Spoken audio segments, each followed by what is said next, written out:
আপনি একটা জিনিস চিন্তা করে দেখেন, বাংলাদেশে আগে 7 থেকে 8% জামাতে ইসলামের লোক ছিল, এখন 31%। তাহলে বুঝতেছে না এই যে 31% আনলো 8 থেকে আরো 23% যে বাড়লো, এই 23% মানুষ বুঝছে না।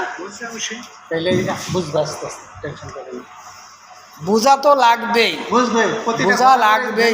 সাইদি কইছে না, প্রতিটা ঘরে ঘরে জামাতের লোক থাকবে, শিবিরের লোক থাকবে, এটাই সত্য। প্রতিটা ঘরে, কারণ ওদের আদর্শ আছে। আদর্শ কখনো শেষ হয় না। আদর্শের কোনো আদর্শ মরে না, আদর্শধারী মরে যেতে পারে কিন্তু আদর্শ মরে না।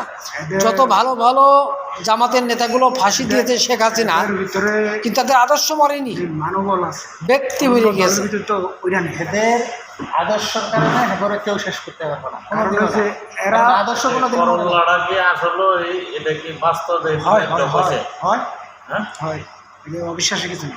অনেক জিনিস আছে, অনেকটা হয়ে যায় মানুষের ভিতর।